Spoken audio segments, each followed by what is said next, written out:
நம்ம ஹீரோயின் இனியா ரகுவோட கேஸ்ல இருந்து தப்பிச்சிட்டாங்கன்னு சந்தோஷப்படுறதா இல்ல அந்த மாயா மாட்டாம போயிட்டாளேன்னு வருத்தப்படுறதானே தெரியல. ரகுவோட கொலை கேஸ்ல மாயா வசமா சிக்க போறா, அவ ஜெயிலுக்கும் போய் கம்பியும் எண்ணுவா அப்படின்னு நாமெல்லாம் ரொம்ப ஆர்வமா எதிர்பார்த்துட்டு இருந்தோம். ஆனா நம்மளுடைய ஒட்டுமொத்த எதிர்பார்ப்பையும் சிவனாண்டி சுக்குநூறு ஆக்கிட்டான். கமிஷனரும் சிவனாண்டியோட ஸ்டேட்மெண்ட்டையே வாக்கு மூலமா பதிவு பண்ண சொல்லிட்டாரு. அவனை ரிமாண்ட் பண்ணவும் சொல்லிட்டாரு. என்னதான் இருந்தாலும் விக்ரமால இதை ஏத்துக்க முடியல. சிவனாண்டிக்கு பின்னாடி யாரோ ஒரு நபர் இருக்கிறாங்க. அந்த நபர் தன்னால ஏதோ ஒரு வகையில பாதிக்கப்பட்டிருக்காங்க.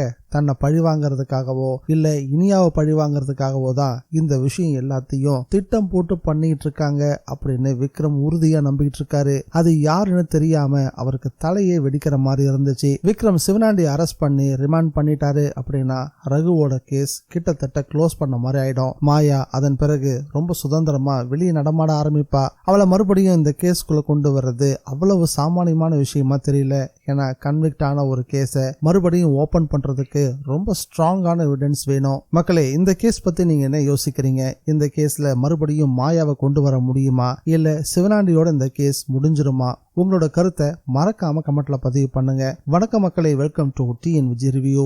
நம்ம சேனலுக்கு நீங்க ஃபர்ஸ்ட் டைம் வந்திருக்கீங்கன்னா சப்ஸ்கிரைப் பட்டனை பிரஸ் பண்ணி நம்ம சேனலுக்கு சப்போர்ட் பண்ணுங்க. அப்படியே இந்த வீடியோக்கு ஒரு லைக்கையும் கொடுத்துருங்க. சிவனாண்டி சொல்லிக்கிட்டு இருக்க கதை கோர்வையா இருந்தாலும் விக்ரமால அதை சாதாரணமா எடுத்துக்கவே முடியல. அவங்க கிட்ட இருந்து எப்படியாவது உண்மையை வாங்கணும் அப்படின்னு ரொம்பவே கடுமையா முயற்சி பண்ணி தான் பாக்குறாரு. ஆனா அவன் தான் பிடி கொடுக்காம ரொம்ப தெனாட்டாவும் நக்கலாவும் பேச ஆரம்பிச்சான். இந்த கேஸுக்கு பின்னாடி யாரோ ஒருத்தர் இருக்காங்க தானே அப்படின்னு கேட்டதுக்கு நிச்சயமா இருக்காங்க சார். அது யாருன்னு நான் சொல்லிட்டா நான் சரண்டர் ஆனதுக்கு மரியாதை இல்லாம போயிடுமே. அதனால முடிஞ்ச நீங்களே கண்டுபிடிங்க. ஆனா ஒரு விஷயம், சட்டத்தை பொறுத்த வரைக்கும் தான் இந்த கேஸ் முடிஞ்சு போச்சு. ஆனா இந்த கேஸ் இன்னும் முடியல அப்படின்னு கொஞ்சம் பூடகமா தான் பேச ஆரம்பிச்சான். விக்ரமால தன்னுடைய கோபத்தை கட்டுப்படுத்தவே முடியல. விக்ரம இன்னும் கோபப்படுத்தி பார்க்கணும்னே சிவனாண்டி கொஞ்சம் கடுமையா தான் பேசிக்கிட்டு இருந்தான். ஆனாலும் விக்ரமுடைய கைகளை கமிஷனர் கட்டி போட்டுட்டாரு. இந்த கேஸை இதோட முடிக்கிற வழியை பாரு, எதுவா இருந்தாலும் பிறகு பேசிக்கலாம் அப்படின்னு சொன்னதுனால அவனுடைய ஸ்டேட்மெண்ட்டை மட்டும் மைண்ட்ல வச்சிருக்காரு தவிர அவனை இன்ட்ராகேட் பண்ணி அவன்கிட்ட இருந்து விஷயத்தை வாங்க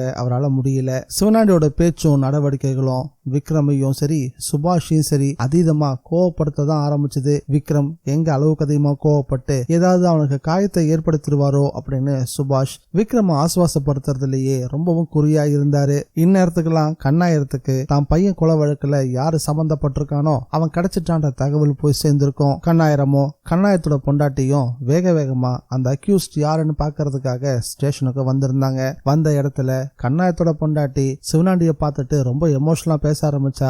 ஆனா கண்ணாயத்துக்கு சிவனாண்டிய பார்த்தா ரொம்ப சந்தேகமா தான் இருந்துச்சு. ஏற்கனவே ரகுவோட கேஸ்ல வேற ஒரு பொண்ணு சம்பந்தப்பட்டிருக்கான்ற விஷயம் கண்ணாயத்துக்கு நல்லாவே தெரியும். ஆனா இப்ப நான் தான் கொலை பண்ணேன்னு சிவனாண்டி வந்து சிக்கிருக்கான்னு நினைக்கும் போது இதுல ஏதோ ஒரு சுற்றமும் இருக்கு அப்படின்னு கண்ணாயத்துக்கும் பலமான சந்தேகம். தன்னோட சந்தேகத்தை சரியான முறையில கண்ணாயிரம் விக்ரம் கிட்ட வெளிப்படுத்துவாரா இல்ல நீங்களா ஒரு ஆளை கூட்டிட்டு வந்து அரெஸ்ட் பண்ணி வச்சுக்கிட்டு இந்த கேஸை முடிக்க பாக்குறீங்கன்னு தேவையில்லாம சத்தம் போடுவாரா? உங்களோட கருத்து என்னன்றதை மறக்காம கமெண்ட்ல பதிவு பண்ணுங்க.